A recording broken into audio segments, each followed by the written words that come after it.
Yes, thank you, Mr. President, members of council, and guests. On March 5th of this year, I made a statement at a council meeting which was, it harmed some people, it pushed their buttons and hurt their feelings. And that's certainly what my statement was intended for. It was part of trying to make a statement that this world should come together.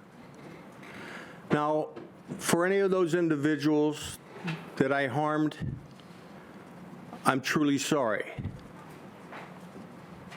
And for anybody else that may be harmed through this action, the action on March 5th, I'm very, very sorry.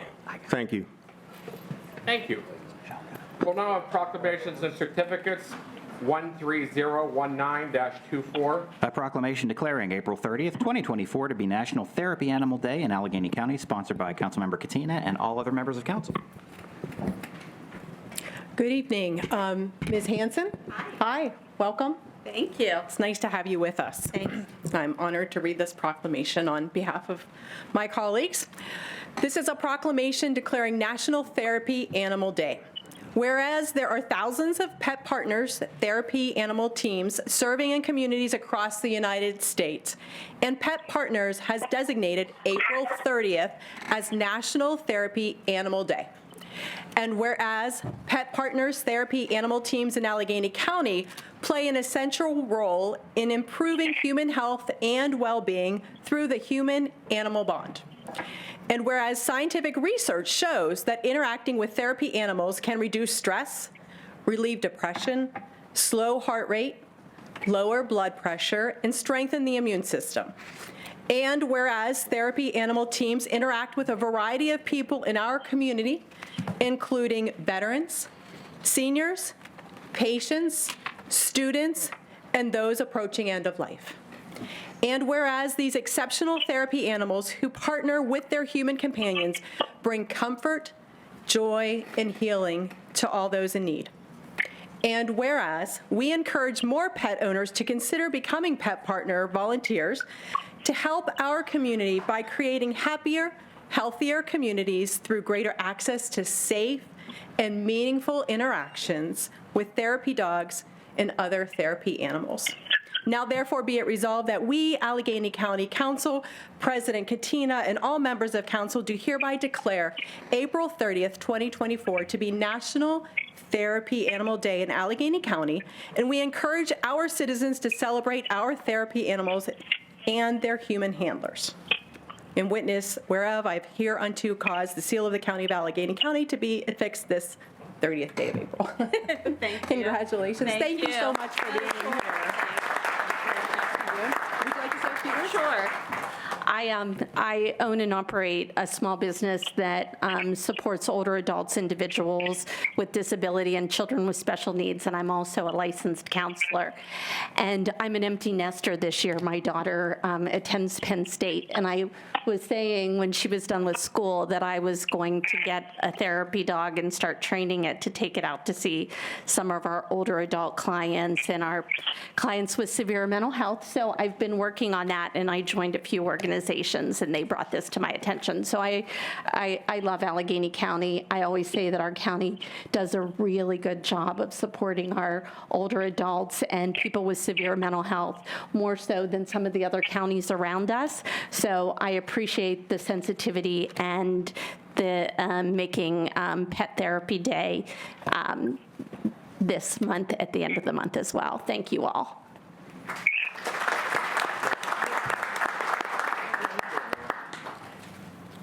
Picture.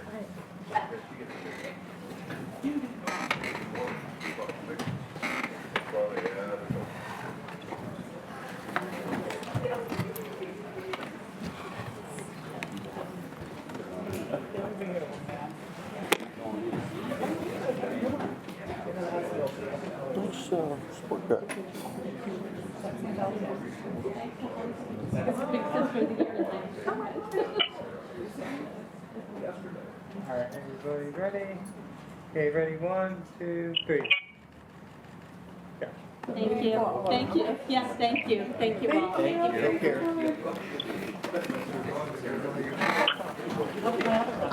13020-24. A proclamation congratulating Mr. Jared Latshaw for being named the 2024 Big Brother of the Year, sponsored by Council Members DeMarco and Bonarotti.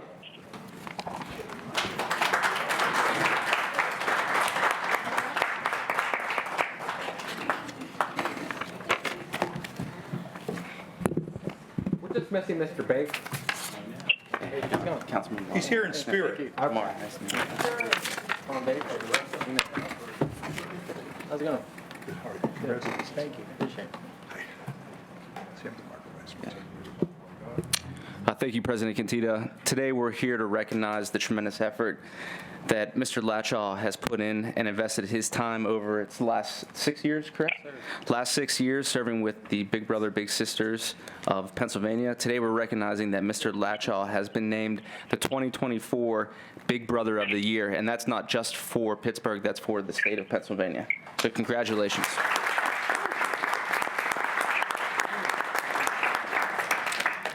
So whereas Allegheny County is fortunate to have a number of teachers, community volunteers, and individuals who support the mentoring movement and who work selflessly to improve our children's odds for success in overcoming adversity, and whereas each year Big Brothers Big Sisters of Pennsylvania selects a deserving Big Brother who exemplifies the best of one-to-one mentoring, and whereas Big Brothers Big Sisters of Pennsylvania has selected Mr. Jared Latshaw as the 2024 Big Brother of the Year.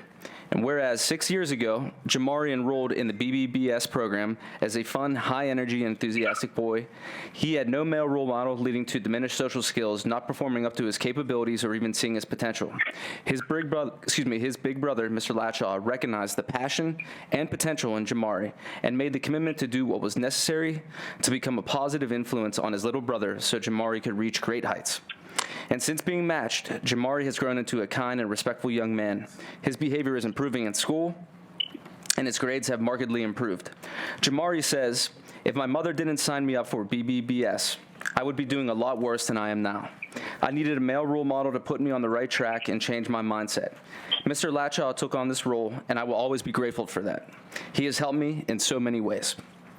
And whereas Mr. Latshaw fiercely advocates for Jamari and has approached the relationship with patience, enormous empathy, consistency, and humor, Mr. Latshaw has a gift to give back and wanted to make a difference on his community by being a positive male role model to those that do not have any. Now, therefore, be it resolved that we, Allegheny County Council members David Bonarotti and Samuel DeMarco, do hereby congratulate Mr. Jared Latshaw for being named the 2024 Pennsylvania Big Brother of the Year. We commend him for his continued dedication towards serving as a positive role model, supporting vulnerable children, and helping them succeed. In witness whereof, I have hereunto caused the seal of the County of Allegheny to be affixed this 24th day of April, 2024.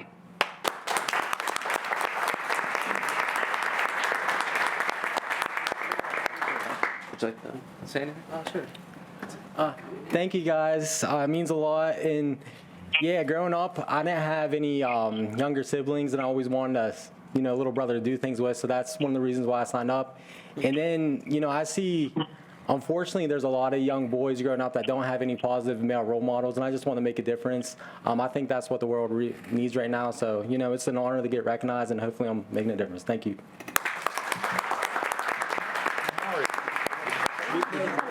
Sure, come on. Speech. Come up and say hello. Yeah. You can do it. I don't know what to say. Listen, you know what? You don't have to say anything other than Just say tell thank you. tell the folks what this program means to you Yeah. and how much Jared has been able to help. Yeah. This program, it means a lot to me. I was able to mature myself as a child to turn into a young man. Thank you to Mr. Jared right here. He helped me get through a lot of stuff in life, really. Just his presence in life helps me a lot, so thank you.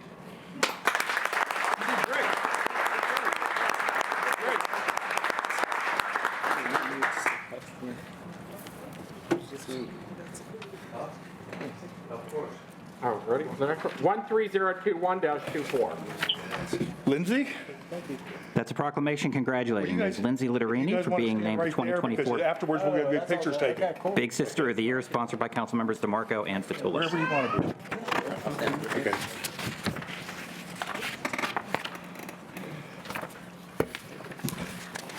Welcome. Folks, you heard earlier they were joking when we talked about we're honoring big brothers and big sisters today. We were talking about Tom Baker.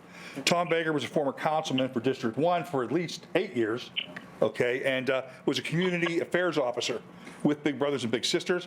But more than that, I mean, he was the big brother to numerous little brothers over the years. And I can't tell you, knowing him, what a great difference he made in so many young men's lives. So that's why we really appreciate what you folks have done here in stepping up and volunteering and giving of your time to help our youth here in Allegheny County. So whereas Allegheny County is fortunate to have a number of teachers, community volunteers, and individuals who support the mentoring movement and who work selflessly to improve our children's odds for success in overcoming adversity. And whereas each year Big Brothers and Big Sisters of Pennsylvania selects a deserving big sister who exemplifies the best of one-to-one mentoring. And whereas Big Brothers and Big Sisters of Pennsylvania has selected Miss Lindsay Littorini as the 2024 Big Sister of the Year. Did I pronounce that right, Lindsay? Okay. Wow, that's the point. Whereas entering their 8th year together, Ms. Littorini and her little sister Sarah first met during Sarah's 6th grade year when she was a shy, introverted, bullied middle schooler. Their match experience eventually grew into mutual trust, respect, friendship, and a genuine love for each other. Today, Sarah is a vibrant, outgoing, caring college student focused on her future plans. Whereas Sarah is excited about her future and believes that she would not be where she is today without the influence of Ms. Littorini. Becoming a part of BBBS has inspired Sarah to attend college, and experiencing the commitment and devotion of Ms. Littorini as her big sister makes her want to help others each day. And whereas being matched to Sarah has also impacted Ms. Littorini in many ways, namely making her feel as though she matters and is making a difference in Sarah's life. Sarah's continued interest in spending time with Ms. Littorini after 7 years reinforces the idea of making a difference and appreciates the investment in their friendship. Ms. Littorini knows it is the time spent together that makes the biggest impact on Sarah and her future goals. Now, therefore, be resolved that we, Allegheny County Council members, David Bonarotti and Sam DeMarco, do hereby congratulate Miss Lindsay Littorini for being named the 2024 Pennsylvania Big Sister of the Year. We commend her for her continued dedication towards serving as a positive role model, supporting vulnerable children, and helping them succeed. And also, the Councilman Nick Fatulis is also part of this as well. In witness thereof, I have hereunto caused the seal of the County of Allegheny to be affixed this 24th day of April 2024. Thank you so much for everything that you folks are doing. Speech. I just want to say thank you for this honor. It's incredibly important that I'm recognizing Jared and Jamari for their success as well. Full circle moment, I worked for Big Brothers Big Sisters in 2016, which is how I first learned of the program and how I got involved, and matched Jared and Jamari, and I think that's a really cool moment to stand here next to them. And Sarah and Jamari have kind of grown up in this program together. We've had a lot of fun times at the different things that Big Brothers and Big Sisters offers, and we're incredibly grateful for that. And I think it's just really neat to see the evolution of our friendships, and that they're still interested in hanging out with us all these years later. And they have so many other things they could choose to do. So it's just an honor to be recognized here and stand here with our littles today. So I think you have a chance to say something. Sarah's turn.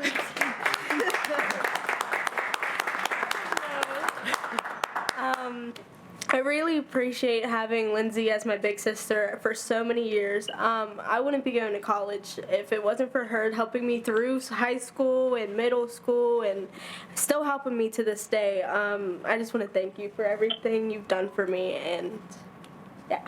It's a really I just want to add one thing, too. We have their parents in the room, and I think it would be remiss to not recognize them because they're an important role in this. So, Cindy, Jamari's mom. We're going to take pictures, right? So I'd like the parents to come up as well. to be here with the kids, okay?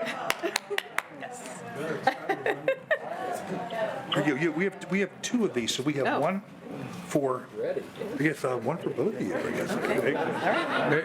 That's true. Let's go up here and get the pictures.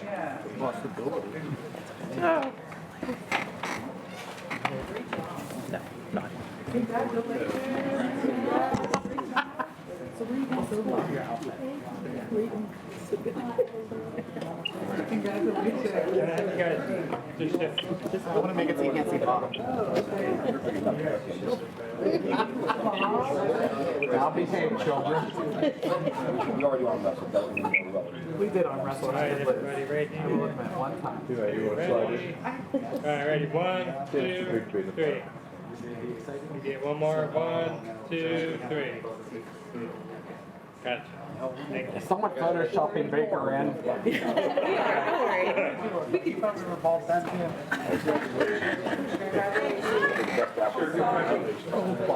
Okay. Oh, Bob.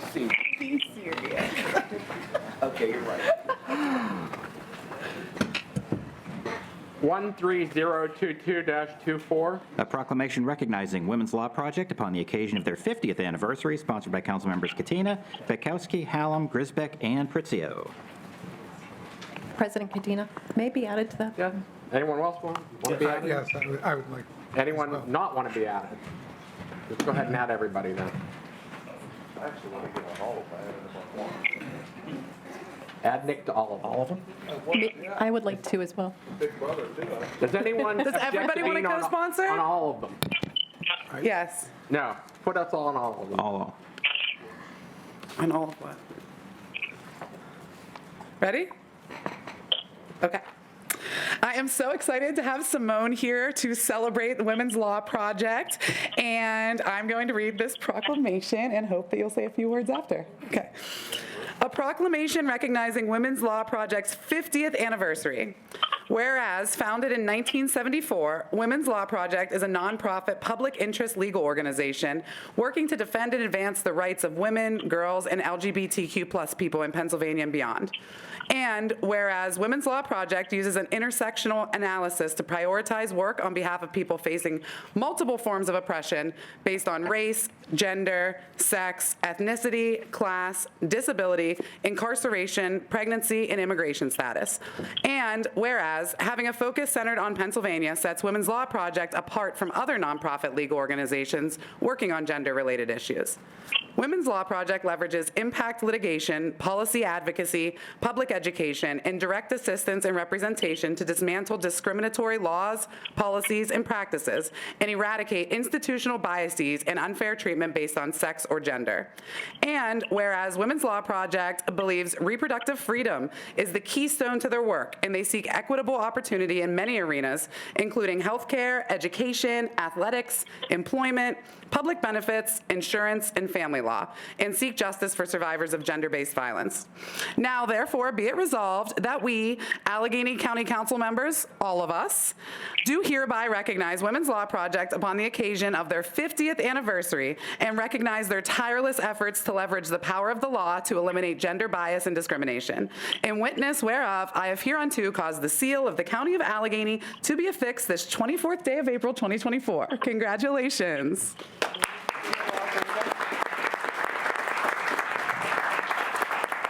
Thank you, Councilwoman Hallam and the entire Council of Allegheny County for recognizing the Women's Law Project's 50th anniversary and recognizing the half-century of, as you stated, tireless efforts to eliminate gender bias and discrimination. As most of us understand intimately, the work we do is not always linear. Sometimes the greatest battle is maintaining the persistence toward and urgency towards liberation. 50 years has given us the gift of time to build endurance and longevity, to defend and advance reproductive rights, to right the wrongs of our opponents, and to lay the groundwork for future accomplishments. If I am to speak of longevity and endurance, I should mention a case that spans decades, almost the entirety of WLP's lifespan. In 1971, Pennsylvania became the first state to protect against sex-based discrimination under an Equal Rights Amendment. 3 years later, the Women's Law Project was founded. In a 1985 court case, Pennsylvania Supreme Court upheld a Medicaid ban on abortion, a decision that has prevented us from using the Equal Rights Amendment to challenge abortion restrictions as sex and gender-based discrimination for nearly 4 decades.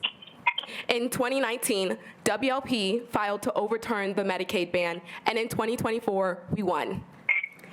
The court overturned the 1985 decision and in turn reinvigorated our Equal Rights Amendment. It has taken a truly formidable team of dedicated people to get us this far. So I'd like to thank our leadership, past and present, our current staff and former staff who remain our colleagues even beyond the walls of our organization.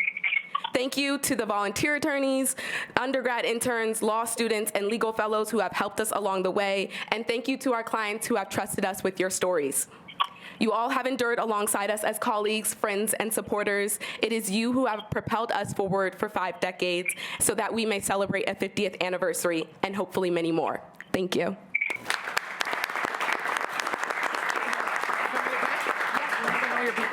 Yeah. Come on up.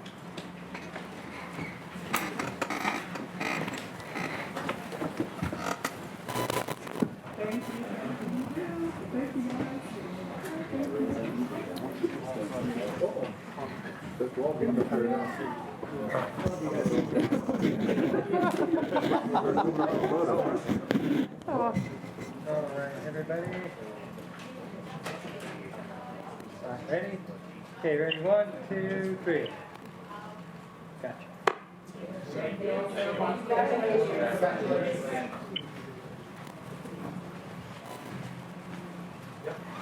13023-24.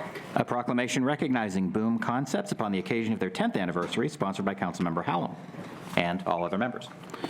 Come on down. Baby's always welcome.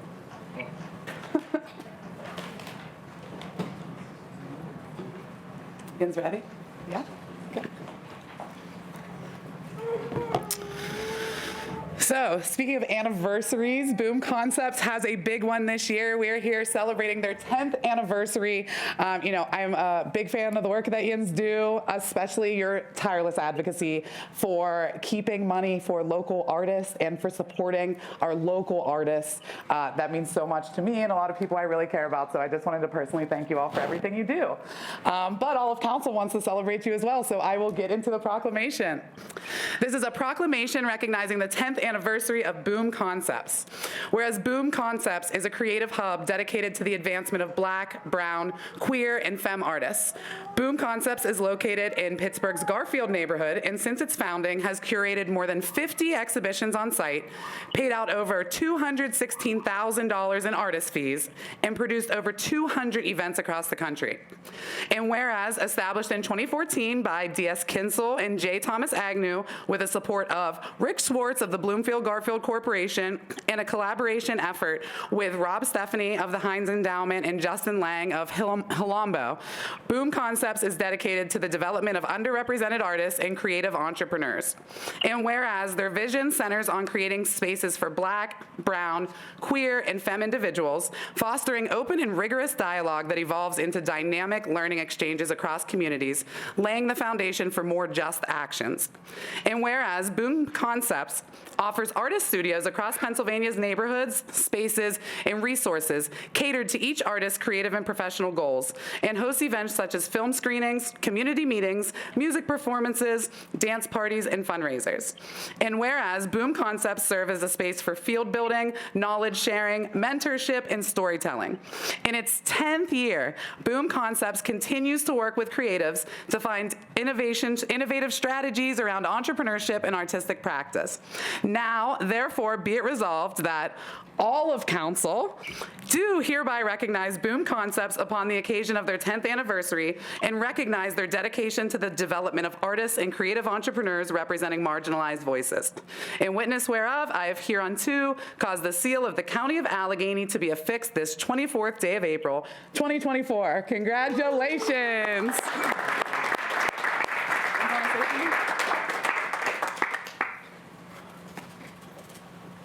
You want to say something first? I've been talking. I want to say thank you to the council. Thank you to the city of Pittsburgh, the arts ecosystem, for supporting us for a very long time. You know, it's been great for us to do this work in Garfield.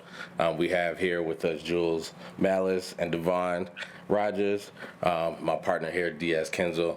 But, you know, it's been great to do this work to support artists. It's so important to make sure that they have sustainable income. A lot of small arts organizations are well underfunded, and we want to make sure that we support them in any way that we can. We are ourselves a small arts organization. I mean, these people right here is who you see do all this work over the past 10 years. But we also want to make sure that we support people that look like us. And, you know, when we were younger, we wanted to make sure that we had the support. And so we want to reflect that into the arts ecosystem now.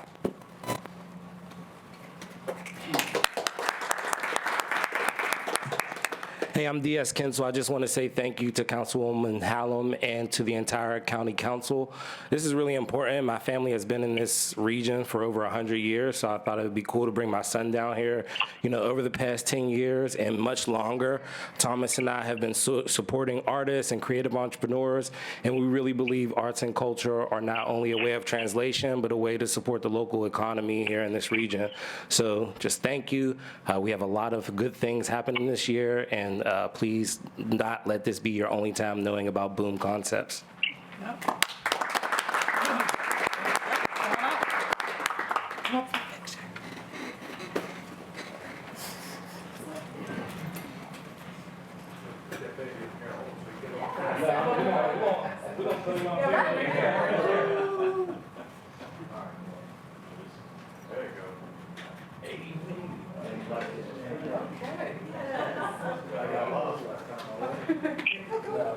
There we go. All right, everybody ready? All right, ready? 1, 2.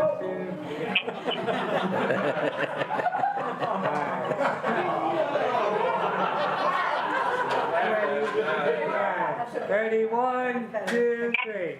Got you guys. Cool.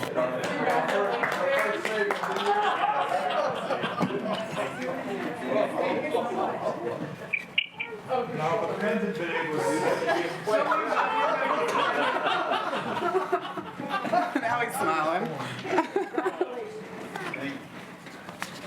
The remaining proclamations will be read into the record.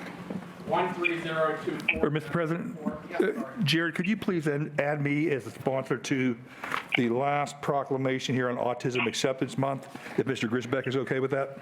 Yep, I think we're at all that. Okay. Thank you.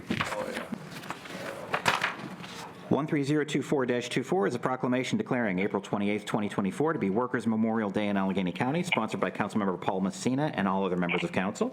13025-24. A proclamation proclaiming April 2024 is Arab American Heritage Month in Allegheny County, sponsored by Councilmember Grisbeck and all members of council.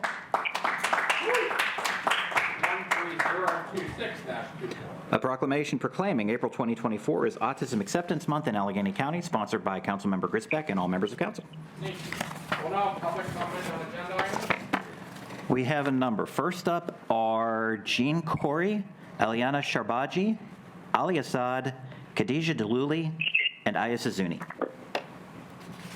Who's here of that? I'll go first again.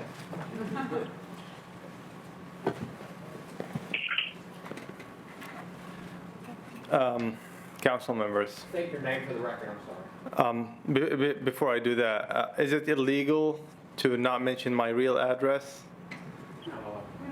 Just state your name for the record. Okay, my name is Iyas Azuni. The reason I don't want to state my address is because since a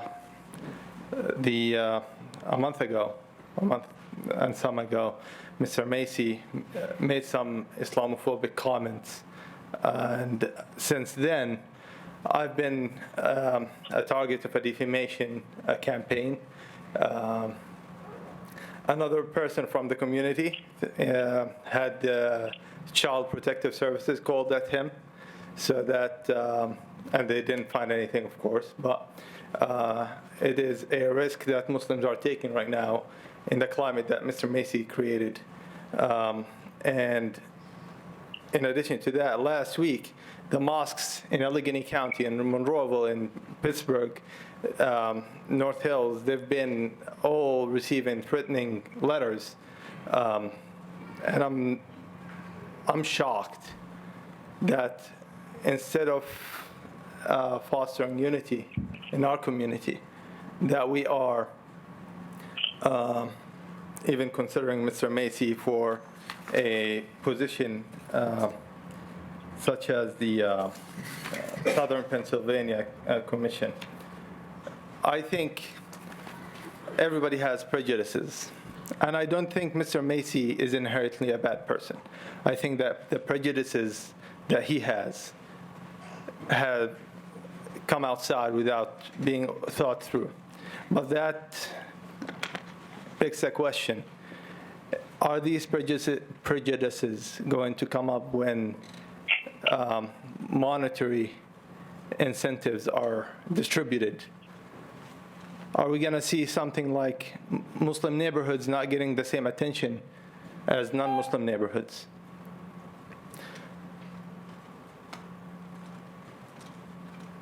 It's very hard as a Muslim to be attacked for just being a Muslim. And I don't think that incendiary language helps anybody in Allegheny County. Please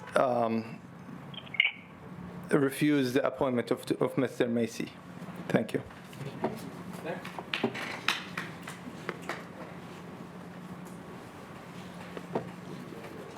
Hi, my name is Ali Assad. I'm from the South Hills, Mount Lebanon. Good evening. I'm here today to honor my grandmother, believe it or not, who's a mean, tough, sweet lady, but I love her. Her name was Aziza. She was a strong Palestinian woman, a strong woman, and a strong human being. Though she passed away, I am never without her. Along with my faith in God, I take my grandmother wherever I am. She came to this country in the 1960s for a better life with my grandfather and their 10 children. She took English classes at night so she can help us navigate in this new world so that we can take advantage of every opportunity. And she never backed away from a challenge. And always, always, always stood against injustice. She loved Palestine all the more for that reason. And she passed these traits along to her some 200 grand and great-grandchildren who are now great community leaders. And we have some of the most kindest and most respectful kids, all because of her. We are doctors, we are teachers, we are pharmacists, business owners, everything you can imagine. We are positive contributors to our America. There is no better person for me to talk about today in light of this council's failure to pass a ceasefire motion for the people of Gaza and Israel. She would want us all to speak up. In this room tonight, I see my grandmother's vision for us to be vocal advocates opposing any suffering and any inequity. And the people behind me today, my grandmother would be proud of you. I am proud of you, proud of this city. Because you chose not to remain silent. And what you show us is that when atrocities happen in this world, it's not because people were not against it. It's because some people, like some of you on this council, chose to let them happen, which tells us that you can't keep serving, and so we're either gonna move you with our talk, or we're gonna remove you. We'll run against you, and we will take your seats, and we will build a better America. And I know that we're not alone. We have some fearless leaders here locally and abroad. We have people like Cori Bush and Summer Lee, who won a historic election last night because she is authentic and principled and cares about the values of every human life from Pittsburgh to Palestine. And we know where the tide is going. It's on the side of human good. And so I leave you with this. You are either with us or you are against us, and we will not remain silent. Thank you. Irene? Not here. Brian? Or Irene? Irene? Irene. Yeah.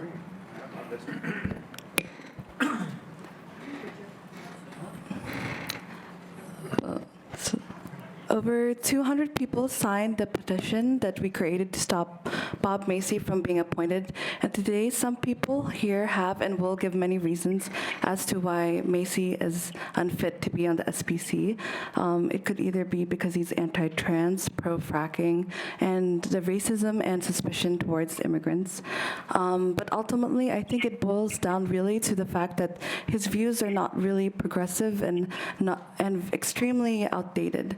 In the review commission meeting in relation to this council meeting, Macy said his primary focus being on the SPC has been about transportation.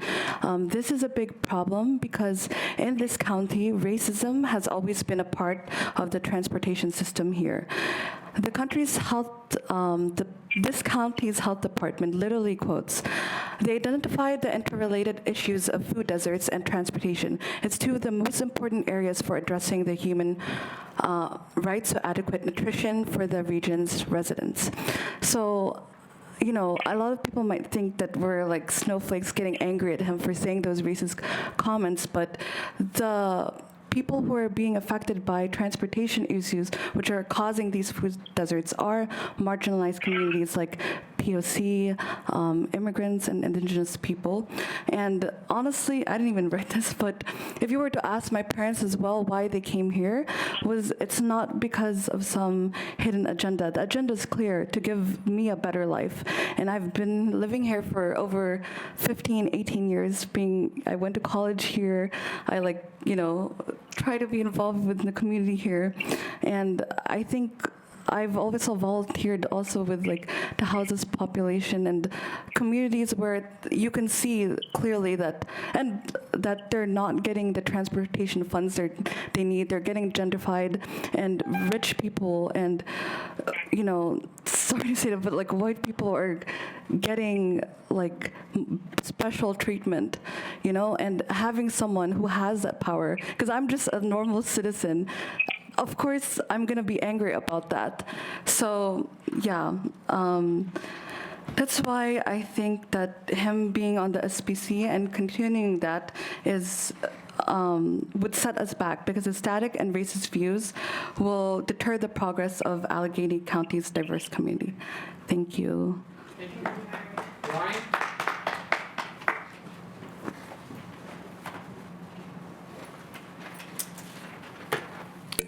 Hey, Council. This is Brian Knuckles. I live in Wilkinsburg. I'm here to oppose Bob Macy's appointment to the SPC board. My comment is mostly unprepared. Today, I agree with what I've been hearing from fellow commenters, but I really want to focus on the issue of vision, progressive, positive vision. Transportation and infrastructure are huge issues in our community. Pittsburgh is known now for sinkholes and crumbling bridges. This has happened during Councilperson Macy's tenure on the SPC. We're lucky, though, we're fortunate that we have a rich higher education and infrastructure, people in urban planning doing a lot of interesting research on progressive, climate-friendly, green transportation and infrastructure. And I'm calling on y'all to start the search again, to look for new blood, new vision for Allegheny County infrastructure and transportation. So that's my first point, is progressive vision for infrastructure and transportation. And the SPC board is a really powerful institution where we can progress for the people of Allegheny County. I also want to bring up the topic of democracy. Over the last months, we've had unprecedented amounts of public comment, people getting involved. Frankly, the council's response to that has been extremely disappointing. We've been silenced, told that decorum is more important than democracy, disrespected at every turn. And we'd really, I speak for myself, I'd really like to open a new chapter of public participation. This board could be a new opportunity for us to meet with your constituents, to get suggestions for who should sit on this board. Got a lot of people who want to be engaged, and hope that door is open for y'all. And I'll end my comment there and cede my time. Thank you. Thank you. Corey?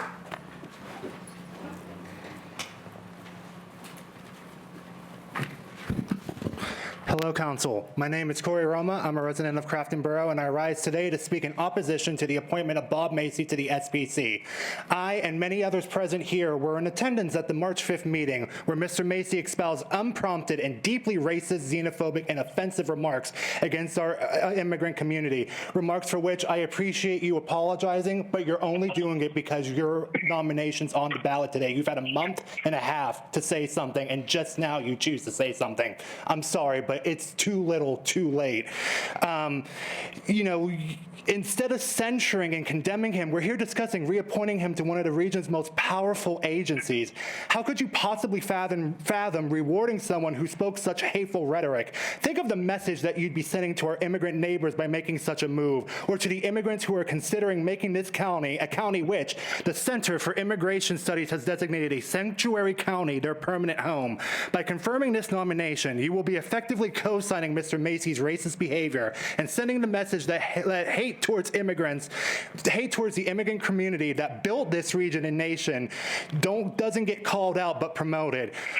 With me is my friend Brian, who will now hand the clerk copies of a petition signed by over 240 constituents and organizations like Casa San Jose and the Sunrise Movement Pittsburgh, urging county to reject this nomination. In conclusion, I appeal to you all to vote down this nomination and reaffirm the message that we in Pittsburgh are stronger than hate, and relegate Bob Macy and his racism and xenophobia into the trash bin of history where it belongs. Thank you.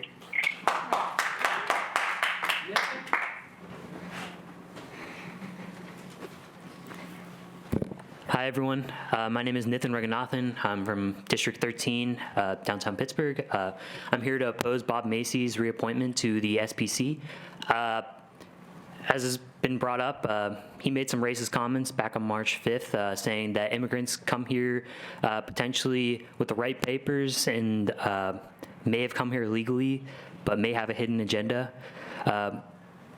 I just want to point out how odd it is that this many people are actually showing up to a county council meeting. I mean, before 6 weeks ago, I doubt many people ever showed up to these meetings. So the fact that at least a dozen people are here today just to oppose one man's nomination to the SPC is kind of incredible and shows you how opposed the county is to this kind of racism governing us through our institutions. I don't think this is a man that we can trust in one of these institutions. I know someone mentioned that this institution is really big on transportation. I don't trust him on our boards. I don't really trust him on our roads either, given the DUI he had back in 2012. I don't really trust him. He doesn't really seem to have any regard for immigrants in this community, other drivers in this community, people of color in this community. So I don't really see why this man needs to be reappointed to the SPC. He's been problematic for a long time. He's been, frankly, a dinosaur on this board for a long time and a dinosaur in his community for a long time. And I think it's time we thoroughly rebuke this man and everything he stands for. Thank you.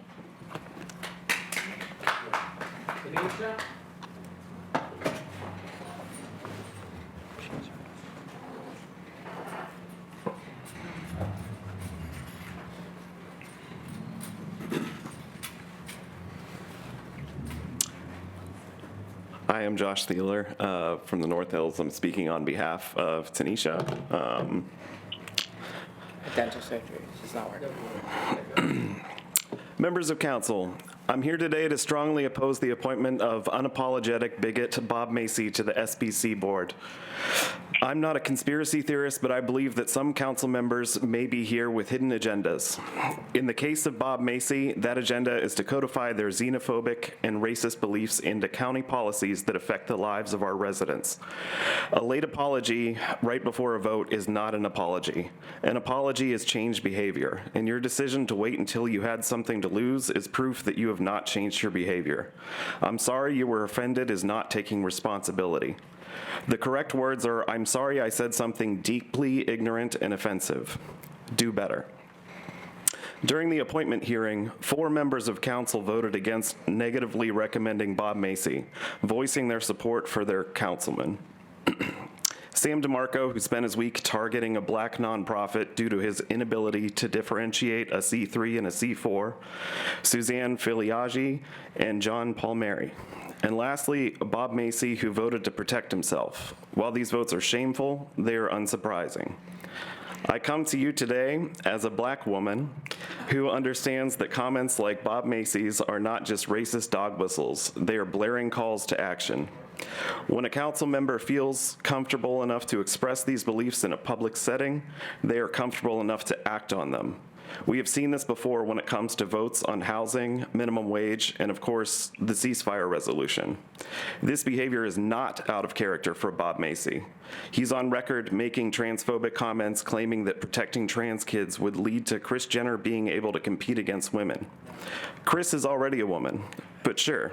At a meeting about the unhoused, he asked if they were grateful enough to deserve shelter. Voting to appoint Bob Macy is voting to endorse his bigotry, and I'm asking County Council to do the only correct thing and vote no on this negatively recommended council member. Thank you.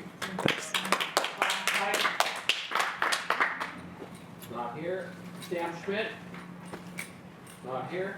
Kenneth Moster. Not here. Mike Stoll. Here. Mike.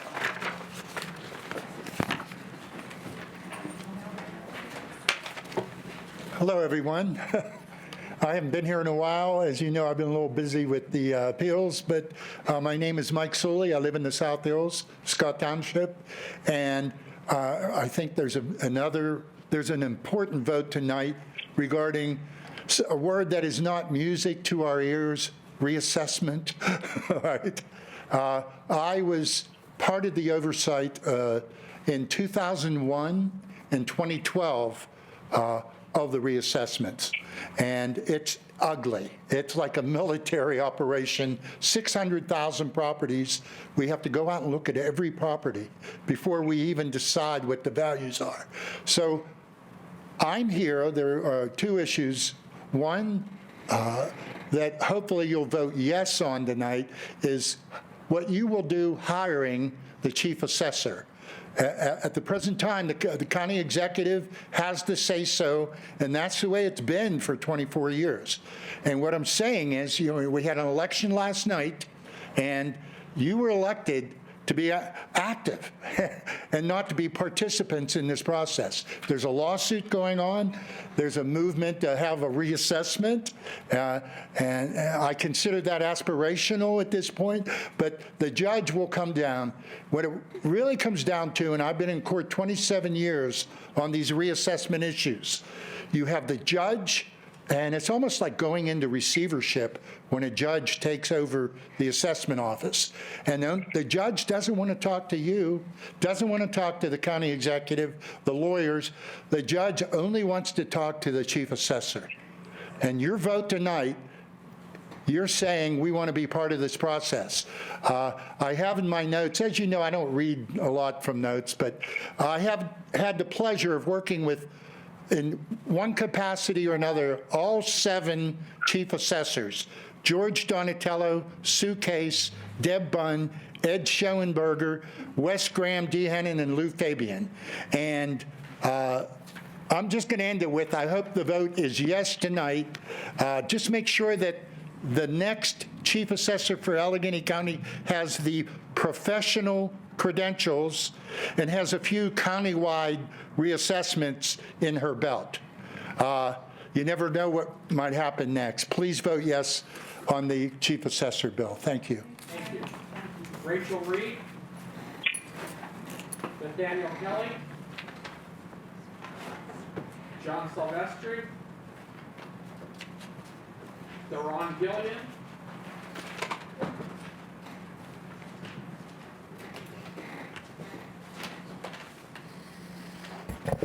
Theron Gilliland Jr. of Allegheny Center on the north side. Quote, I don't want to be a conspiracy theorist, but on the other hand, here we have a situation where people in this country may have come here legally, may have had all the right papers, but have came with a hidden agenda. This isn't a slip of the lip. This is a point of view. It came from the heart when it was spoken, and we all heard it. Half-assed apology 7 weeks later before an important vote is not an apology at all, especially when the apology is for how people felt about it, not for the statement itself. The Southwestern Pennsylvania Commission is supposed to direct the use of state and federal transportation and economic development funds allocated to the region, and we cannot trust Bob Macy to do that without some sort of conspiracy theory in his head. Thank you. Thank you. Carolyn?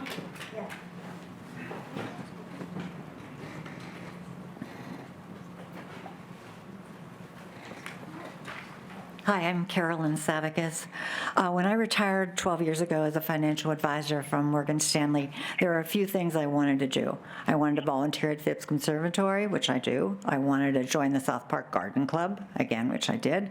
I wanted to help plant the Western Pennsylvania Conservancy, and most importantly, I wanted to try and bring back Stone Man's. For those of you that are from the South Hills, Stone Man's was a 3-pool thing that we could swim in as children. And I will tell you that as a child, I spent a lot of time there. I began attending meetings of the Friends of South Park in 2016, and I learned then that Allegheny County Foundation, the Allegheny County Parks Foundation, was working on refurbishing these pools, and believe me, I was excited. I helped with meetings, I helped with fundraisers, and anything else that needed done in the Friends of South Park. As I became more involved, I began to notice that slowly people started leaving the organization. Didn't understand. Then in 2020, we were told that all activities of all friends groups were going to be suspended by council as you decided our fates. Apparently, there was a member of the North Hills Friends of South Park who believed that his membership gave him the ability to chop down trees. We didn't have anything. Yeah, we didn't have anything like that in South. When council passed Bill number 11880-21, the new ordinance governing the Council of Friends in each of the 9 parks, we were all asked to appear before council and answer a few questions. Bethany, you remember you were asking the questions. I sent each of you Mrs. Adams' response to that request. It seemed a very innocuous request to come and please talk about why you want to be on the Friends of South Park. In case you don't remember the copies that I sent all of you, there's one quote that I think, this is from Mrs. Sharon Adams, who is currently available. It says, I refuse to be interrogated by a committee who had no idea of what we did all this year. So all the things that she listed, Friends were done by people on the committee and her. And I'm out of time. Am I out of time? No, okay. She listed all the things that were accomplished by her and by many other people on the committee, but she didn't happen to mention that they were mentioned by the other people on the committee. Unfortunately, many members of the committee, as well as those belonging to the park staff and the Park Foundation, have had difficulty working with Mrs. Adams. I understand that the parks director told his staff that they were not to listen to her, but to their supervisors when he found out that she was directing people in the staff. This is not what Friends of South Park you appointed us to do. I feel very strange reporting these actions to you, but I feel that I understand that Mrs. Adams has applied again to be on the committee. That's definitely my thing. Anyway, okay, has applied to be in the committee, and I am just asking you to not accept her and put her back on the committee. We have 2 very wonderful new gentlemen, Jake Riley, a young man in his 30s who lives in Bethel Park and comes to us from the Friends of the National Zoo, and Larry Cardillo, who brings lots of contacts with organized labor to get things done in the park. I ask you to consider their nominations as opposed to Mrs. Adams. Thank you. Thank you. Thank you. We'll now have approval of minutes, 13018-24. A motion to approve the minutes of the March 19th, 2024 regular meeting of council. So moved. Second. Motion has been moved and seconded. Is there any discussion? Hearing no discussion, all those in favor signify by saying aye. Aye. All those opposed? Motion carries. For presentation of appointments, all of the presented appointments are referred to the Committee of Appointment Review, and I'd like the clerk to read them all at this point in time. But before we begin, I want to verify that these appointments are actually all correct, because I know over the past few weeks, there's been some confusion over reappointments versus appointments and what have you. And I just want to, before I send any of these to committee, I want to make sure they're 100% accurate. So can we testify to the fact that they're 100% accurate? Yes, they are? Okay. Jared, please read them. 13003-24 is approving the reappointment of Bernadette Finke to the Friends of the Park for South Park for a term to run through July 6, 2027, sponsored by Councilmember Grisbeck. 13004-24 is approving the reappointment of Angela Sue Zemba to the Friends of the Park for South Park for a term to run through July 6, 2027, sponsored by Councilmember Grisbeck. 13005-24 is approving the appointment of Corey Seymour to the Friends of the Park for Heartwood Acres for a term to run through April 24th, 2027, sponsored by Councilmember Klein. 13006-24 is approving the reappointment of Richard Snipe to the Board of Property Assessment Appeals and Review for a term to run through June 30th, 2027, sponsored by Councilmember Walton. All of the remaining appointments are to the MWDBE Advisory Board, sponsored by the Chief Executive for terms running through December 31st, 2028. 13008-24 is for Barada Bay. 13009-24 is for Blair I. Britton. 13010-24 is for Brian Burley. 13011-24 is for Camille Williams.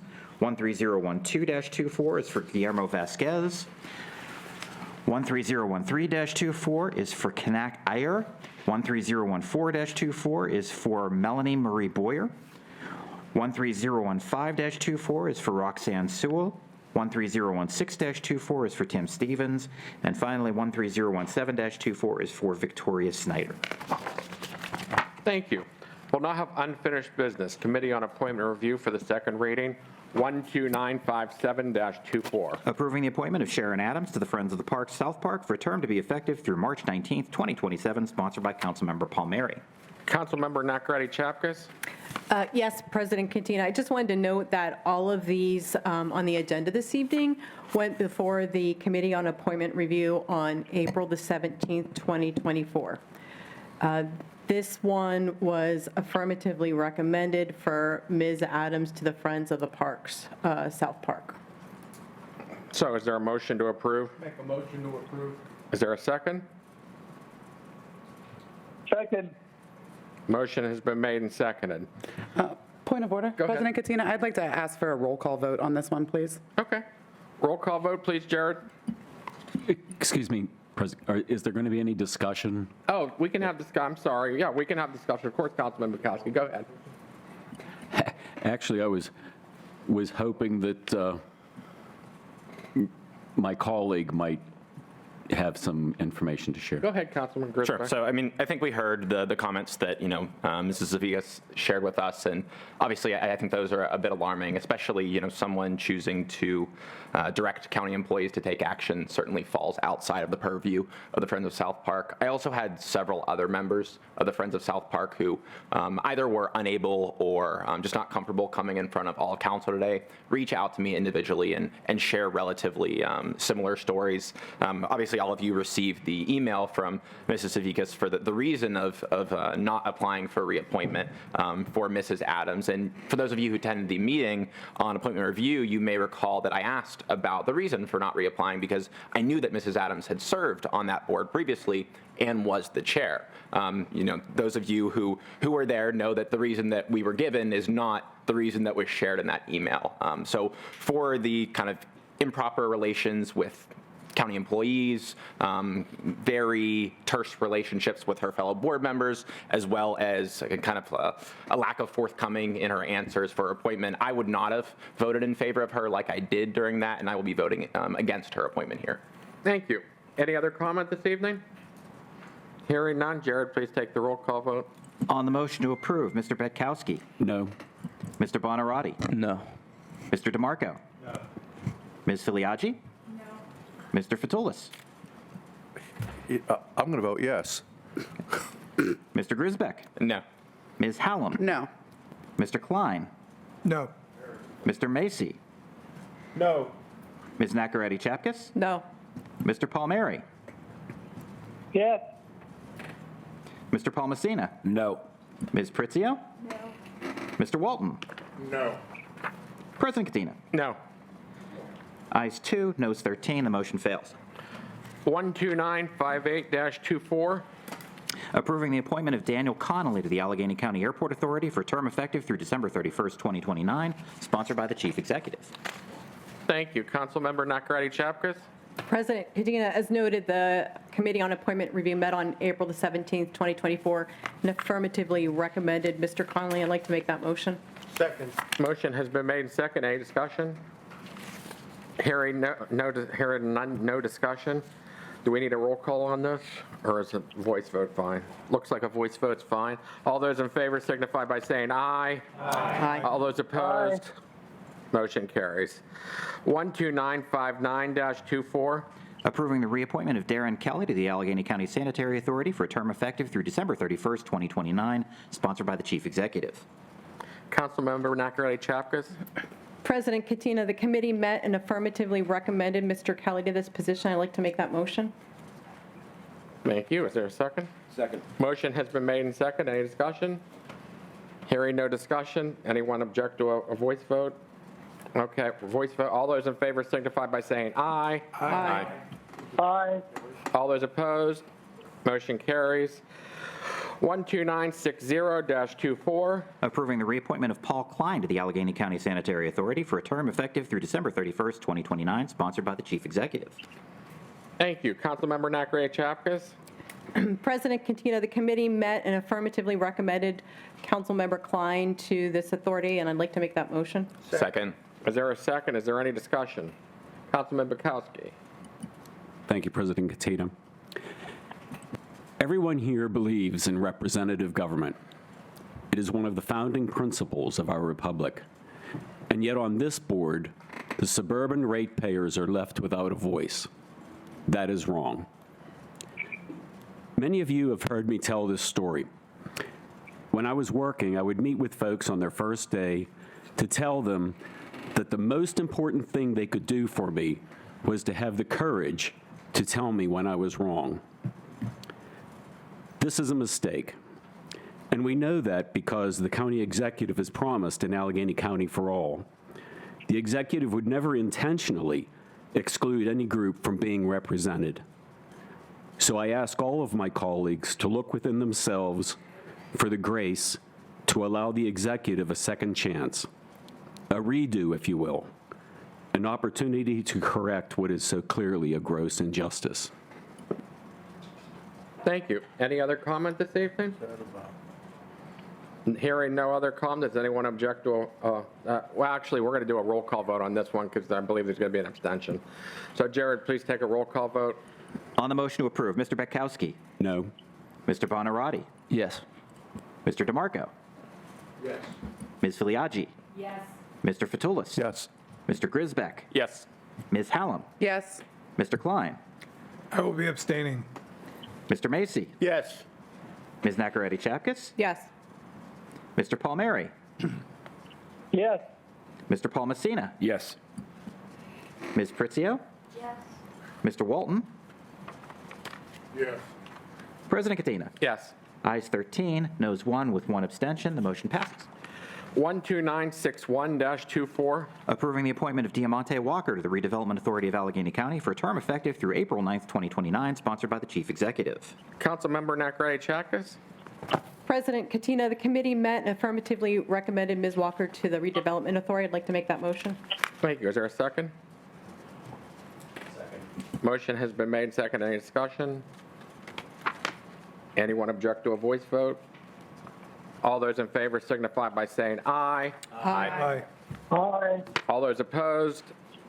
Motion carries. 12962-24. Approving the reappointment of Dusty Elias Kirk to the Regional Asset District Board for a term effective through December 31st, 2028, sponsored by the Chief Executive. Councilmember Nakaradi Chapkus.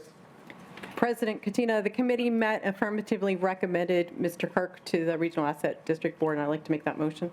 Second. Motion has been made and second. Is there any discussion?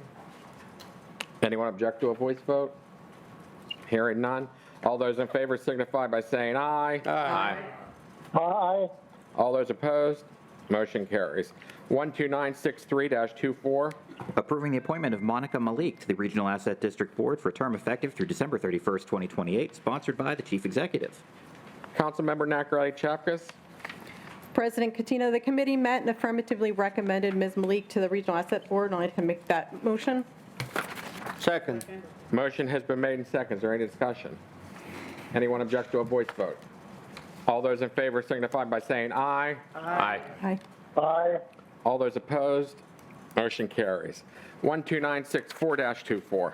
Approving the appointment of Jesse Durena to the Southwestern Pennsylvania Commission for a term effective through December 31st, 2028, sponsored by the Chief Executive. Councilmember Nakaradi Chapkus. President Katina, the committee met and affirmatively recommended Mr. Durena to this position, Southwest PA Commission. I'd like to make that motion. Second. Motion has been made and seconded. Any discussion? Hearing no discussion. Anyone object to a voice vote? All those in favor signify by saying aye. Aye. Aye. All those opposed? Motion carries. 12965-24. Approving the reappointment of Robert Macy to the Southwestern Pennsylvania Commission for a term effective through December 31st, 2028, sponsored by the Chief Executive. Councilmember Nakaradi Chapkus. President Katina, the committee met and negatively recommended Mr. Macy to this position on the Southwest PA Commission. Okay. Is there a motion to approve? Motion. Okay. Is there a second? Second. Motion has been made and seconded. Discussion? Councilmember Futulis. I'd like to start by saying that the beginning of this meeting, Mr. Macy had made an apology for what had happened in the past, and some people accepted it, some didn't. We've all made mistakes in our life. I can't count the number of times I've made mistakes. And you have to learn to forgive people sometime. Forgiveness is a part of life, I've learned, to forgive people. I mean, I can't tell you how many times I forgave DeWitt Walton for what he said to me. Many times. I forgive you, DeWitt. Just want you to know that I forgive you. And I think it's an easy thing to say to people, that you can forgive people. I forgive you, Bethany, for things you say to me. Heck yeah, sure I do. I forgive people because I've learned that you have to forgive people in life, and we all make mistakes. And I think it would be a tragedy if we don't have a representative on this council to keep us informed as to what's going on in this county. Not everybody may believe in that, but that's what I believe in, and I believe everybody should have a second chance. I think a lot of people in the audience may believe that as well. We've all had second chances in life and made mistakes.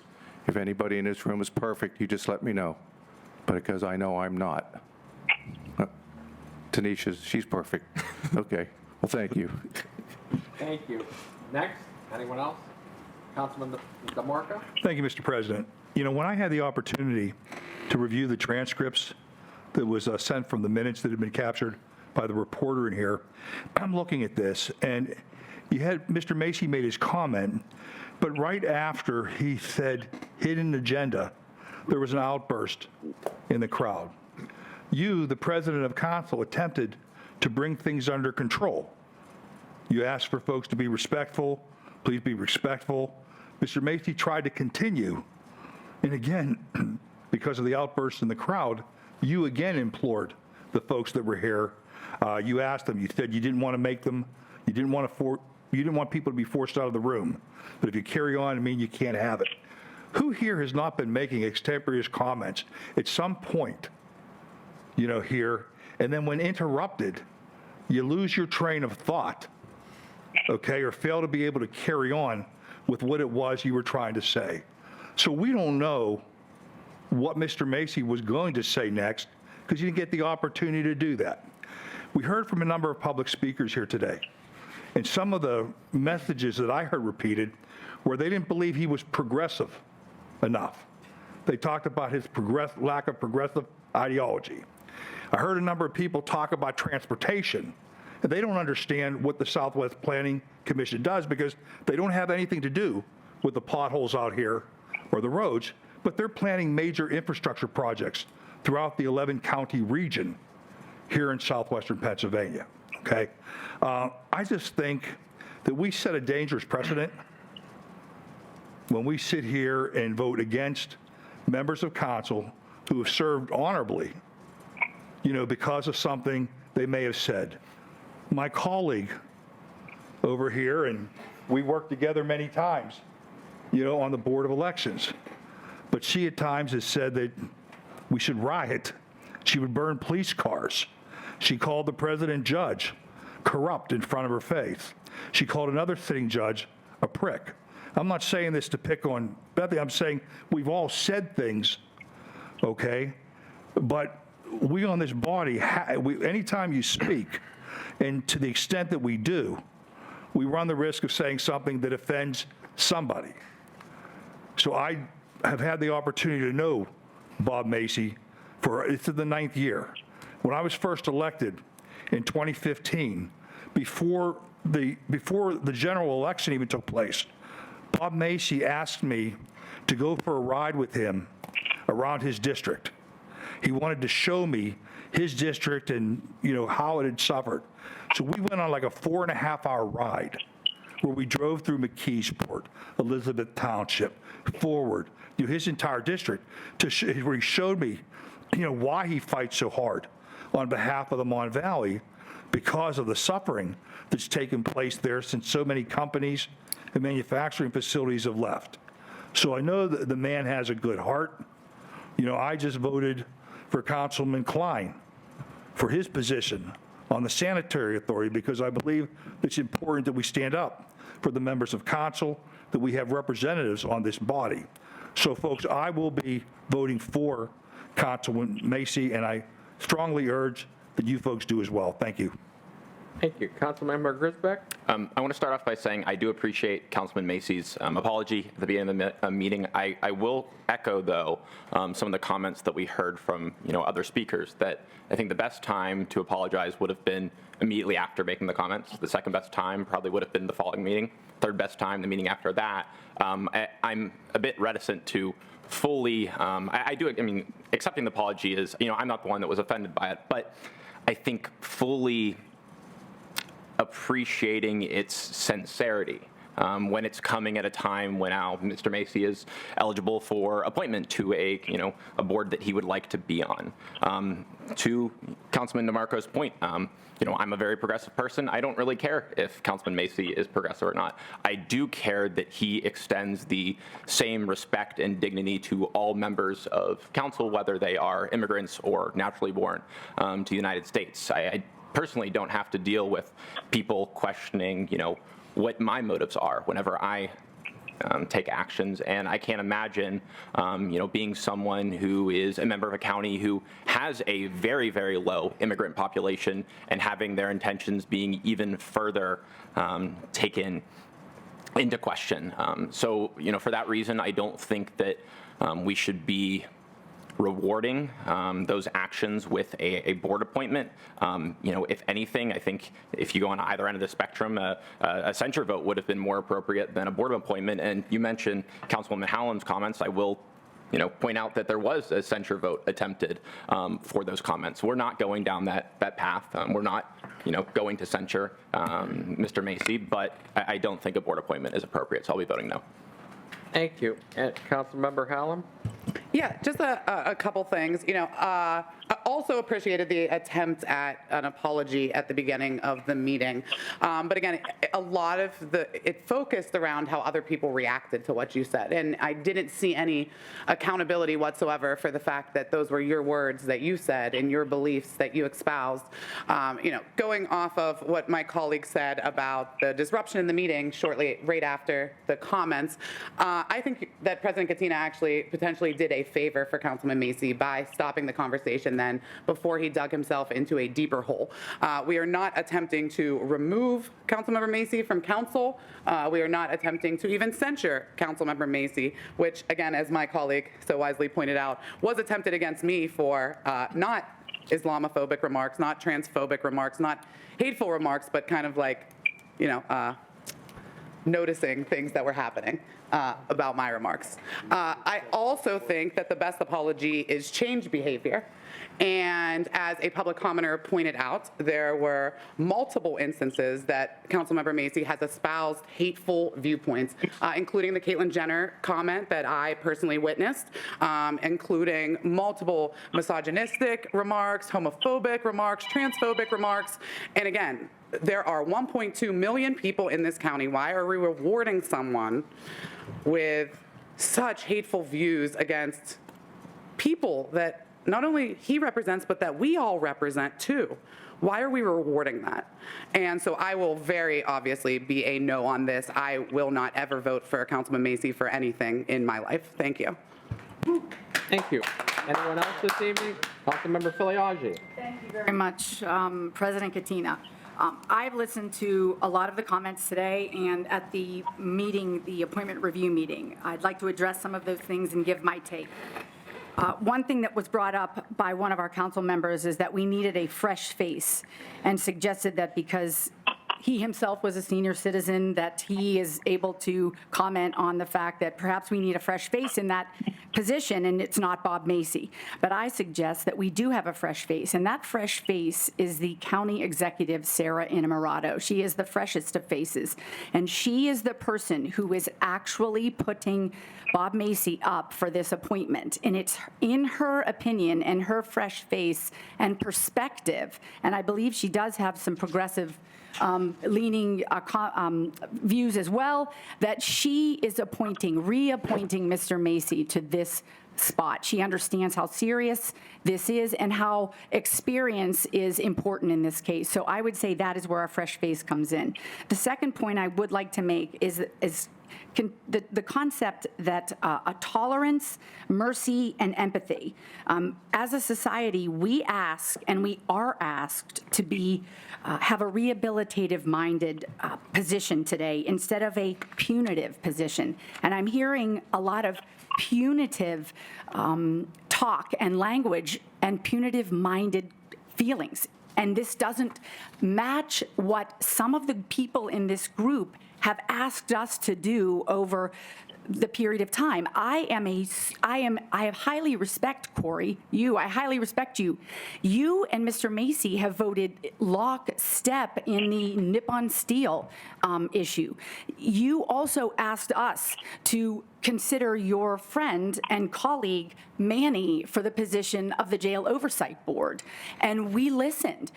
I don't know if you know, but some of us were lobbied to not consider his nomination because he had a record, which he admits to. But you changed hearts and minds because you appealed to us with humanity. And I'm asking people in the group to feel and act the same way. Mr. Macy has apologized. I think, so we need to accordingly give tolerance, mercy, and empathy to a gentleman whose body of work has shown to be productive for the county. I also believe that threats against all public officials are increasing around the country.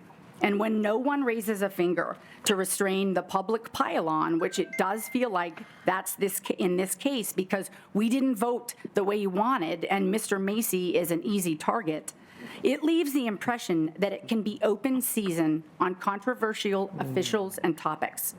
I am imploring all of my colleagues here to look at the body of work of Councilman Macy. He is a dedicated public official, and judge him not by his words on this occasion of heightened emotions, but look at how his actions have shaped council in a positive and productive way. I will most definitely be a yes vote in support of County Executive Sarah Innamorato's choice for the SPC board, and yes for Bob Macy. Thank you. Anyone else this evening? Councilmember Klein. Thank you, Mr. President. I actually had a conversation with my colleague, Mr. Macy, about 10 days ago, and I shared with him my thoughts and my concerns. And I would say that I appreciate your words tonight, but I would say that we're talking about a meeting that occurred 50 days ago. And it does appear in this moment, as we're facing a vote on this particular appointment, that it does appear to be an apology that in some way is transactional in nature. And I'm concerned about that as well. I remember that night quite well, as many of you who are in this room do. And it was a night in which great emotion was on display.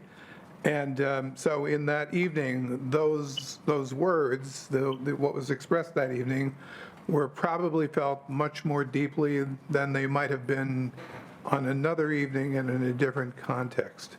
But I am concerned enough about what was said that evening, and I also think about it in the context of what I do in my paying job, and that is I spend a good deal of my time teaching a course in managing diversity in organizations, and I think that certainly plays a part in my thinking and how I try to understand and engage with the world. So I did share my thoughts with Mr. Macy, and I will not be supporting this nomination, this renomination of the board. Thank you. Anyone else this evening? Let me say one more thing. Go ahead. Just that I think it is also incredibly racist to use the example of a black man with a criminal record being appointed to the Jail Oversight Board for work that he has earned, work that he pours his life into. Equating that with someone who made racist statements is inherently in itself racist as well. And I would hope that you just didn't take the time to think through that statement before you made it. So I'm going to give you just some time to think about that. I just thought that was absurd and unnecessary. All right, we're moving on to the vote. Roll call vote, please, Jared. On the motion to approve, Mr. Betkowski. No. Mr. Bonarotti. Yes. Mr. DeMarco. Yes. Ms. Filiaggi. Yes. Mr. Fatulis. Yes. Mr. Grisbeck. No. Ms. Hallam. No. Mr. Klein. No. Mr. Macy. Yes. You can't vote. Vote for himself? You can't vote, Bob. I'm sorry, point of order, President Go ahead. Katina. Can we get an opinion on voting for yourself? I know that Councilmember Klein abstained when he was up for an appointment, so. I've rendered my opinion on this. The Commonwealth Court said that the person can vote for themselves. It is, however, as I've indicated, that under the County Ethics Code, members should abstain from voting, but them voting for themselves does not void the vote. The resolution of that would be under the Ethics Code, where there are various provisions for a violation. Okay, so to clarify, it is not illegal to vote for yourself, it is just potentially unethical. It's a potential violation of the county ethics code. Potentially an ethics violation. Great, plain and thank simple. you. I was abstained. I'm sorry. You're changing your vote to an abstention then? Sure. Well, you know, I want to get along. Mr. Macy abstains then? Yes. Thank you. Ms. Nacarati Chapkus. No. Mr. Palmieri. Yes. Mr. Palmacina. No. Ms. Pritzio. No. Mr. Walton.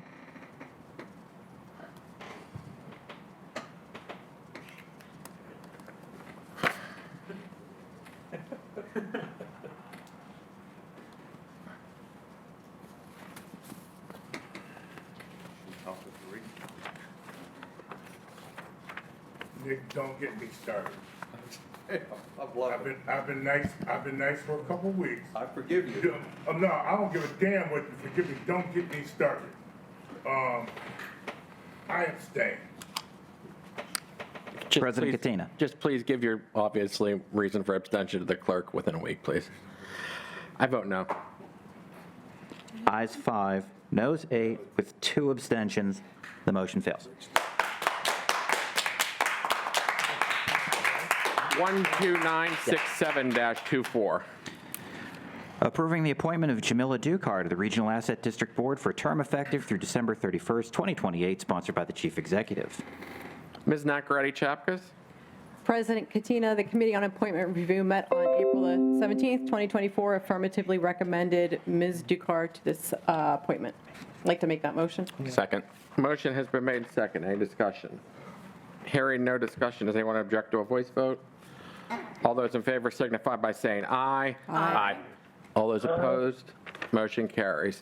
12983-24, Approving the appointment of Dora Walmsley to the Redevelopment Authority of Allegheny County for a term effective through April 24th, 2029, sponsored by the Chief Executive. Ms. Nakaradi Chapkus. President Katina, the Committee on Appointment Review met and affirmatively recommended Ms. Walmsley to the Redevelopment Authority, and I'd like to make that motion. Second. Motion has been made and seconded. Any discussion? Anyone object to a voice vote? All those in favor signify by saying aye. Aye. Aye. All those opposed, motion carries. 12984-24, Approving the appointment of Diamante Walker to the Allegheny County Industrial Development Authority, the Allegheny County Hospital Development Authority, the Allegheny County Higher Education Building Authority, and the Allegheny County Residential Finance Authority for a term effective through April 9th, 2029, and approving the appointment of Diamante Walker to the Authority for Improvements in Municipalities for a term effective through April 9th, 2029, sponsored by the Chief Executive. Councilmember Nakaradi Chapkus. President Katina, the Committee on Appointment Review met and affirmatively recommended Ms. Walker to these authorities, and I'd like to make that motion. Second. Motion has been made and seconded. Is there any discussion? Does anyone object to a voice vote? All those in favor signify by saying aye. Aye. Aye. Aye. All those opposed, motion carries. 12985-24, Approving the appointment of Kyle Chittilopoli to the Allegheny County Industrial Development Authority, the Allegheny County Hospital Development Authority, the Allegheny County Higher Education Building Authority, and the Allegheny County Residential Finance Authority for term effective through December 31st, 2028, and approving the appointment of Kyle Chittilopoli to the Authority for Improvements in Municipalities for term effective through December 31st, 2028, sponsored by the Chief Executive. Councilmember Nakaradi Chapkus.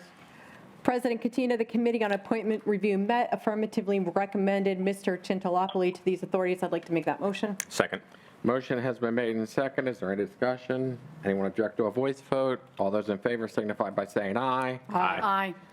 Aye. All those opposed, motion carries. 12986-24, Approving the appointment of Michael A. Gable to the Professional Services Review Committee for term effective through December 31st, 2028, sponsored by the Chief Executive. Councilmember Nakaradi Chapkus. President Katina, the Committee on Appointment Review met and affirmatively recommended Mr. Gable to this committee. I'd like to make that motion. Second. Motion has been made and seconded. Is there any discussion? Does anyone object to a voice vote? All those in favor signify by saying aye. Aye. Aye. All those opposed, motion carries. 12987-24, Approving the reappointment of Jennifer M. Liptak to the Retirement Board of Allegheny County for a term effective through December 31st, 2028, sponsored by the Chief Executive. Councilmember Nakaradi Chapkus. President Katina, the Committee on Appointment Review met, affirmatively recommended Ms. Liptak to the Retirement Board, and I would like to make that motion. Second. Motion has been made and seconded. Any discussion? Anyone object to a voice vote? I do, President Katina. I'd like a Okay. roll call. Okay, roll call vote, please, then, Jared. On the motion to approve, Mr. Bekowski. Yes. Mr. Bonarotti. Yes. Mr. DeMarco. Yes. Ms. Filiaggi. Yes. Mr. Fatulis. Yes. Mr. Grisbeck. Yes. Ms. Hallam. No. Mr. Klein. Yes. Mr. Macy. Yes. Ms. Nakaradi Chapkus. Yes. Mr. Palmieri. Yes. Mr. Palmasina. Yes. Ms. Pritzio. Mr. Walton. Yes. President Katina. No. Ayes 13, noes 2. Bill passes. Committee on Assessment Practices for the second reading, 12915-24. An ordinance of the County of Allegheny, Commonwealth of Pennsylvania, amending Article 209 of the Administrative Code of Allegheny County entitled Office of Property Assessments, Section 5-20905, entitled Chief Assessment Officer Duties and Responsibilities, in order to establish a mechanism for ensuring continuity in the Chief Assessment Officer position, sponsored by Councilmember Katina. Thank you. Councilmember Filiaggi. Thank you.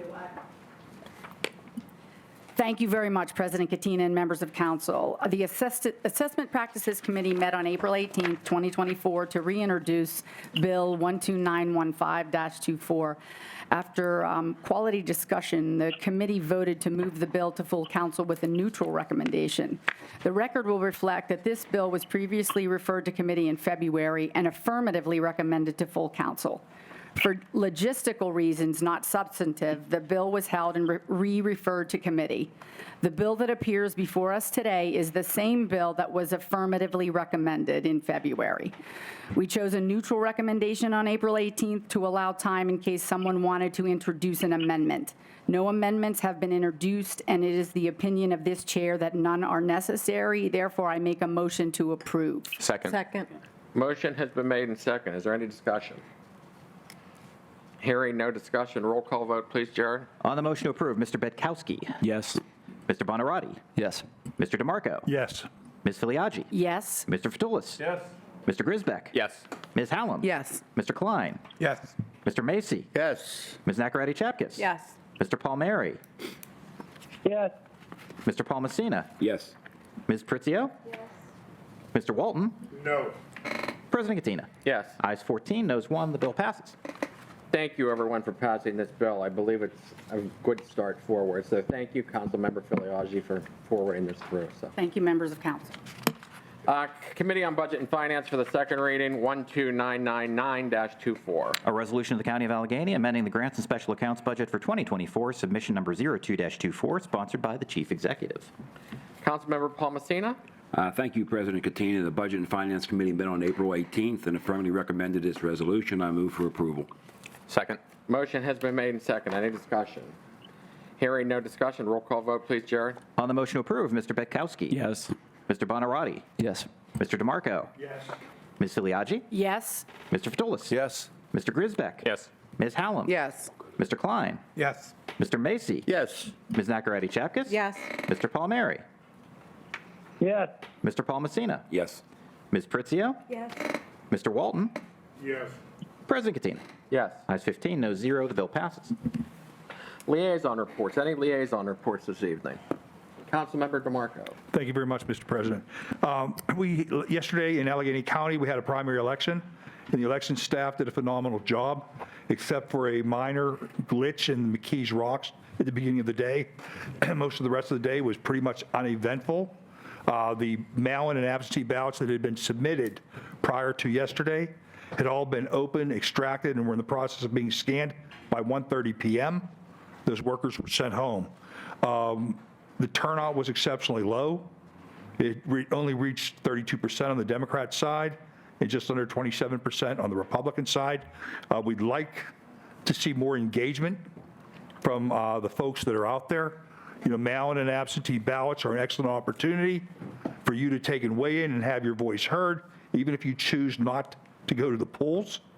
But, you know, all in all, I want to give kudos to the election staff, the division. They did a phenomenal job, and we can't thank them enough for the hard work they do, and all of the 6,870 poll workers that were brought on board and worked the polls on a very long day, and what turned out to be boring, I guess, in many cases because of the low turnout in our communities. So thank you all. Thank you, Mr. President.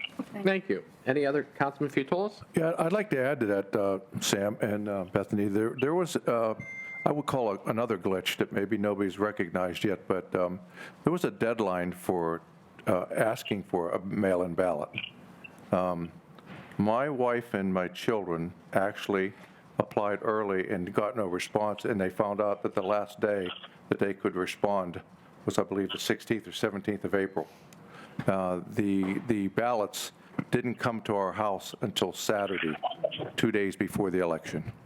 So what had happened, my wife and my kids had to individually go to Boyce campus to drop the ballots off because you couldn't take all three. You know, you had to be individual. But I think it would be in the favor of this county to move the deadline up further so that people can get them ballots on time so they can turn them in. I hope that's been addressed. Mr. President? Go ahead. Councilman Fatulis, that is state law. That is not county law. State law says that you have up until 14 days prior to an election to be able to register, and up to 7 days prior to an election to be able to request a mail or absentee ballot. And I'm glad that your family took advantage of the ballot return sites that we had here in Allegheny County, and they were able to take and return them there. But, you know, that unfortunately, that does seem to happen. I know, and I'm sure my colleague probably gets the same thing as I do. We get a lot of emails here as the election approaches from folks that are, hey, I didn't get my ballot, or I'm desperate. That's why planning ahead is the best thing, in my opinion. Apply now for your mail-in ballot for November when it comes, or if it doesn't come, soon after the county announces that those first ballots have been mailed, start looking into it then, instead of waiting till the end, and, in which you're in a tight situation and you want to vote, but the ballots haven't been sent to you. Try getting ahead of it. Some people actually didn't realize that they didn't get through or didn't get it, and it was a lot of last minute, quite a few. But we try to avoid those, but yes, but overall, they did a great job. I'd like to make a comment if I could. In this election, and this is a conversation that I'm going to have with the county executive, but I also want to share with the two members of council that are members of the elections board. I believe that drop-off sites for ballots are important. I think it expands the opportunity for folks to ensure that their votes are counted. In 2020, the previous county executive did drop-off sites for the general election. And they were in a wide range of communities across Allegheny County. And we talk about intentionality, purpose, and design. And I'm not going to make an accusation one way or another. But there were a number of drop-off sites, and none, not one, was located in an African-American community. Now, we talk about intentionality. We talk about our behavior. That could be construed as being racist. I'm not going to make an accusation and say it was. I'm going to say that it was a mere oversight.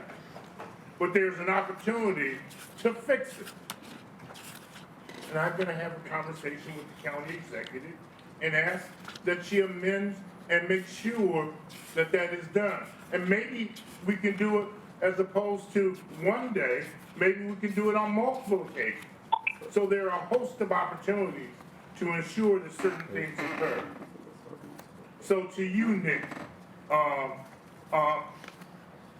I say this, and I could say that because of your behavior, and your engagement and your lack of engagement, could be construed as racist. But again, I'm not going to say that.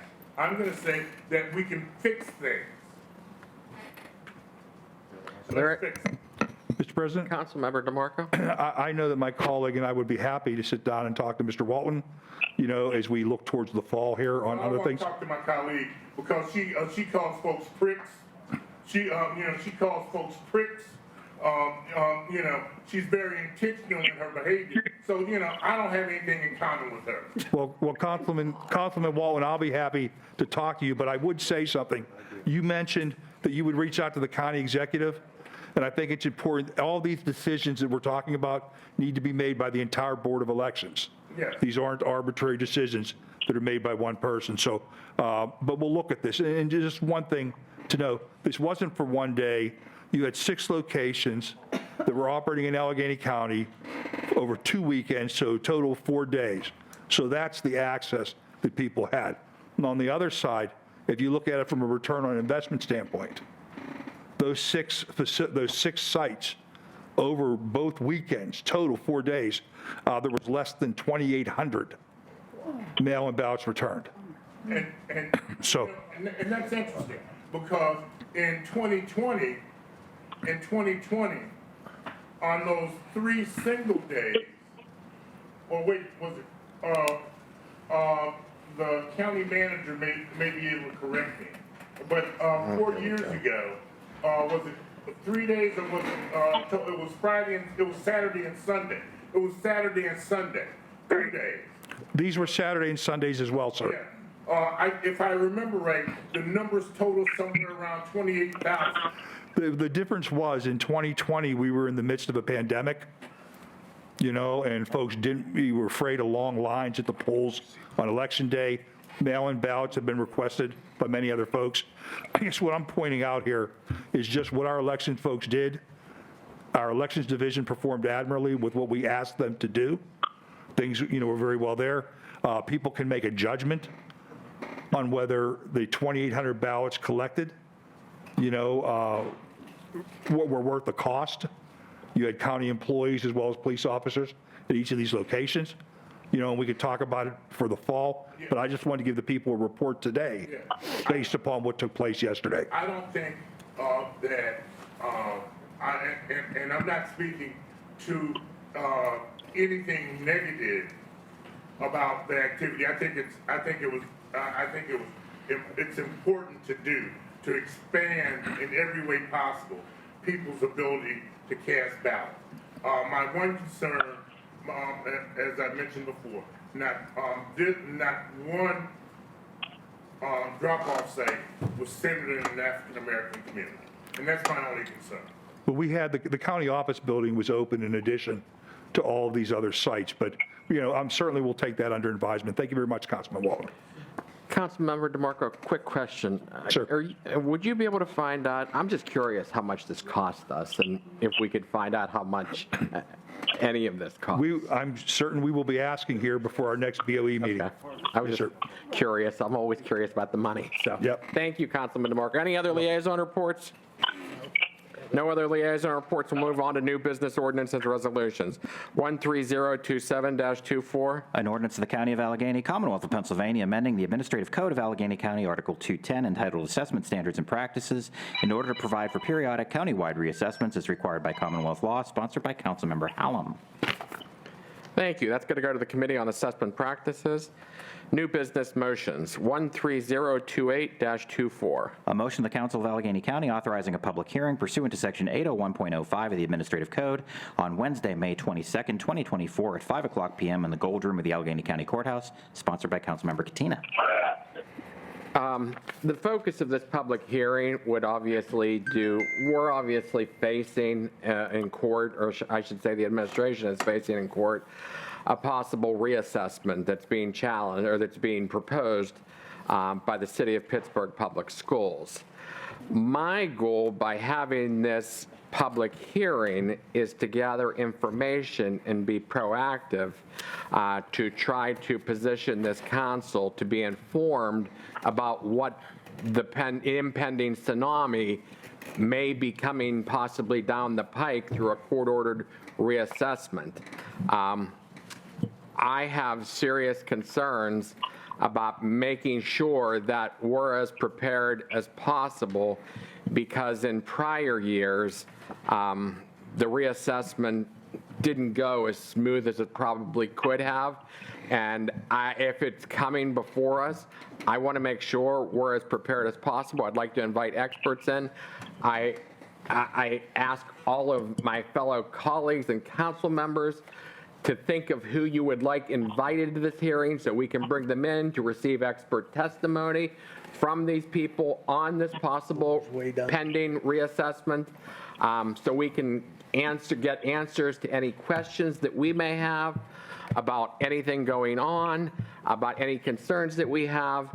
Basically, this council needs to perform their due diligence in what is possibly approaching us.